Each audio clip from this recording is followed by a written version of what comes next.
Hello everyone, स्वागत है आपका हमारे YouTube channel ideals of Chhattisgarh में। गोस्वामी तुलसीदास जी की एक चौपाई है कि परहित सरस धर्म नहीं भाई। इस पंक्ति को यथार्थ में सिद्ध करती हुई हमारे बिलासपुर में एक समाज सेविका हैं जिनका नाम रेखा आहूजा है, जो सेवा एक नई पहल की संयोजिका भी है। आज हमारे स्टूडियो में मौजूद हैं। स्वागत करते हैं मैडम जी आपका। मैडम जी, ये बताइए, आपकी संस्था सेवा एक नई पहल कौन कौन से सेवा कार्य कर रही है? आशीष भैया, पहले तो आप सब लोगों का बहुत बहुत शुक्रिया कि आपने हमें यहाँ पे बुलाया। और सेवा एक नई पहल एक ऐसी संस्था है जो इस तरह के अनवरत कार्य कर रही है कि अगर मैं उसकी लिस्ट बनाने लग जाऊँ तो पूरा दिन कम पड़ेगा। मेन इस समय जो सेवाएं हैं, हमारी हॉस्पिटल सेवा है और जिसमें इक्विपमेंट्स हम ज़रूरतमंदों तक पहुँचाते हैं। एक्सीडेंटल केस में काफ़ी सेवाएं हम लोग देते हैं लोगों को। अचानक से किसी का एक्सीडेंट हुआ, हमारे भैया सोशल मीडिया में काफ़ी एक्टिव रहते हैं, सतराम भैया, तो उनके द्वारा फेसबुक में फटाफट हम मैसेज जाता है, लोग हमारे पास कॉल आती है, हम डॉक्टर से उसमें सहयोग लेते हैं। थोड़ा इलाज आयुष्मान से होता है और बाकी का जो इलाज है वो सर लोग भी हमें काफ़ी सहयोग देते हैं। तो बिलासपुर के डॉक्टर्स भी हमारे आजकल बहुत ज़्यादा हमसे अभिभूत हैं और उनको बहुत अच्छा लगता है कि इस तरह की सेवा कार्य संस्था कर रही है। समाज का, पब्लिक का किस प्रकार सहयोग आपको मिलता है? कहा जाए तो पूरा ही सहयोग बिलासपुर की जनता हमको दे रही है, पूरा सपोर्ट कर रही है। इसके लिए मैं बिलासपुर की जनता का बार बार आभार और अभिनंदन करती हूँ कि इस तरह समय समय पे हमें वो सहयोग भी देते रहें। कई बार ऐसा होता है हमें फाइनेंशियली चीज़ों की ज़रूरत पड़ती है। कई ऐसे केसेस आ जाते हैं कि जब डॉक्टर सर के पास भी राशि के अलावा भी उनको ज़रूरत होती है कि नहीं, इतना तो मैडम करना ही पड़ेगा। तो ऐसे सिचुएशन में हमारा एक मैसेज वायरल होते ही हमें सहयोग आ जाता है, लोग जुड़ जाते हैं। बहुत सारी सेवाएं ऐसी होती हैं, ज़रूरतमंद हैं, राशन पहुंचाते हैं। बहुत सारे ऐसे परिवार हैं जिनके यहाँ खाने कमाने वाला कोई नहीं है, तो उनको हम राशन पहुंचाने की अनवरत सेवा करते हैं। इसके अलावा भी जैसे मैं कहूँगी आपको कि कई ऐसी महिलाएं हैं जो आत्मनिर्भर बनना चाह रही हैं, उनके लिए हमको उनके लिए सिलाई मशीन उनको लेके देते हैं। कई लोगों को परिचय में हम काम दिलवाते हैं ताकि वो स्वयं से आत्मनिर्भर बन के और इस तरह वो अपना जीविका अर्जन कर सकें। ऐसा कोई वाक्य या सेवा बताए जो आपको बहुत भावुक कर गया हो, जिसे आप कभी न भूल पाए, एकदम हार्ट टचिंग? बिल्कुल आशीष भैया, बहुत सारी ऐसी सेवाएं हैं कि जिससे हम बहुत भावुक हो गए हैं और आज भी बताते हुए भी हो रहे हैं। फिर भी इसमें जो विशेष हैं, 2 सेवाएं हैं, मैं जरूर बताना चाहूँगी। कोरोना काल में एक सेवा थी हमारे पास। अचानक से कॉल आया था एक बच्चे का। उन्होंने बोला उनके पापा एडमिट हैं और उन्होंने अपना सोना चांदी सब गिरवी रख के, अपनी बहन का गोल्ड, मम्मी का गोल्ड, सब कुछ गिरवी रख के उन्होंने ठीक किया। पापा ठीक तो हो रहे हैं लेकिन अभी हॉस्पिटल का बिल जो है वो 3,20,000 रुपये का है, तो उसको हमको कलेक्ट करना है। तो मैडम प्लीज़, हमें आपका पता चला है, आप हमें मदद करिए। ऐसे सिचुएशन में भैया हमसे हो सका, समझ नहीं आया।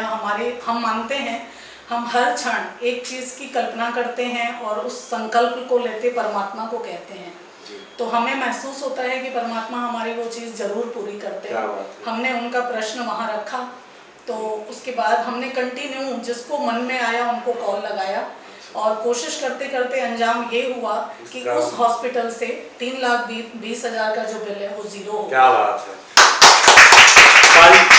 पारिवारिक जीवन में रहते हुए कैसे सामाजिक कार्यों के लिए आप वक्त निकाल लेती हैं?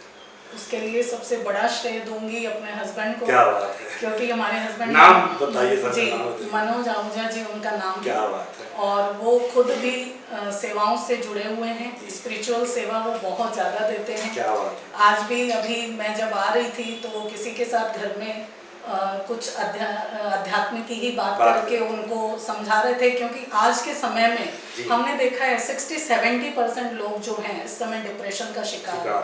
चाहे कह लीजिए वो यंग बच्चे हों या कह लीजिए कि बड़े हों, बिजनेसमैन हों या हस्बैंड वाइफ हों, फैमिली प्रॉब्लम्स हो। तो मेरे हस्बैंड इतने अच्छे हैं और उनको भी कहिए कि परमात्मा का बहुत बड़ा आशीर्वाद है कि उनकी बात समझ में आती है और उनके पास लोग बैठते हैं, आके उनसे सॉल्यूशन लेते हैं और बिना किसी मेडिसिन के ऊपर से जो प्राकृतिक परमात्मा के द्वारा दी हुई बातें हैं वो बताते हैं और लोगों का डिप्रेशन ठीक हो जाता है। तो सबसे बड़े सहयोगी हमारे हस्बैंड। रेखा आहूजा के जीवन का लक्ष्य क्या है? भैया रेखा आहूजा तो कहीं है नहीं है ना, शरीर रूप में नाम है हमारा रेखा आहूजा, ठीक है। आत्मा से तो हम आप सब एक ही हैं।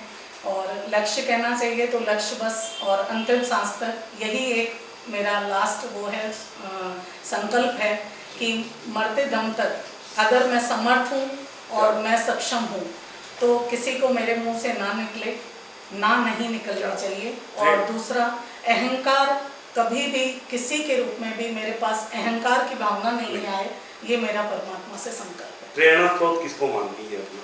प्रेरणा सूत्र में मैंने बताया आपको जैसा कि क्योंकि आज 30 साल का हमारा जीवन, वैवाहिक जीवन, तो मनोज आहूजा जी मेरे प्रेरणा सूत्र वर्तमान के, और जो बीज बोया है जिसके कारण ये आज रेखा आहूजा आपको दिख रही है यहाँ पे, वो मेरी मम्मी श्रीमती कृष्णा बल्लीवाल। मैडम जी, कभी कभी ऐसा होता है आलोचना भी होती होगी, तो आलोचना का सामना किस प्रकार करते हैं? बहुत ही मुस्कुरा के। क्या बात है क्योंकि जीवन में देखिए आलोचना न हो तो आपको कार्य करने का मजा भी नहीं आता, तो ऐसा हमारा मानना है। और हमारे साथ हमारे जो भैया हैं सतराम जेठमलानी और हमारे भैया माधव मजुमदार, ये दोनों भैया ने इस सेवा नई पहल की नींव डाली थी, और उनसे मिलके मुझे ये हमेशा से लगता रहा है, क्योंकि आलोचनाएं सुनने के लिए मैं भैया लोगों को बोलती हूँ आप ही सुन लो, काम मैं करती हूँ, मुझे काम करना है। युवाओं को, महिलाओं को क्या संदेश देना चाहेंगे कुछ अपने प्रेरणात्मक? बस सिर्फ एक कहना चाहूँगी, हर कोई आज अपने कार्य में पूरी तरह व्यस्त है, लेकिन फिर भी मैं यंगस्टर्स बच्चों से खास करके ये कहना चाहूँगी कि आज जो ये समय चल रहा है बच्चे, आप लोग पढ़ाई के अलावा भी अपना 1 या 2 घंटे का समय थोड़ा सोशल सेवाओं में लगाइए। बहुत ज़रूरी है आजकल एक दूसरे से व्यवहारिकता को निभाना, क्योंकि व्यवहार आजकल ख़त्म सा होता जा रहा है, तो व्यवहार को निभाना बहुत ज़रूरी है। और बड़ों को भी ये कहूँगी कि समय तो ऐसे ही बीतता जा रहा है, हर दिन हम लोग अपना बर्थडे मनाते हैं, उम्र में बढ़ते जाते हैं और बर्थडे मनाते हैं, जबकि पता नहीं चलता कि हम मृत्यु की ओर अग्रसर हो रहे हैं। तो वैसी सिचुएशन में मेरा ये मानना है कि जितना हो सके, जितनी बड़ी ज़्यादा हो सके आप सेवा करते हैं। दोस्तों, ये थी रेखा आहूजा जी, जिन्होंने समाज सेवा के रूप में बहुत सारे कार्य बिलासपुर शहर में किए हैं, और इनकी संस्था सेवा एक नई पहल कर रही है। आपके उज्जवल भविष्य और सेवा कार्य के लिए हम आपको बहुत बहुत धन्यवाद देते हैं।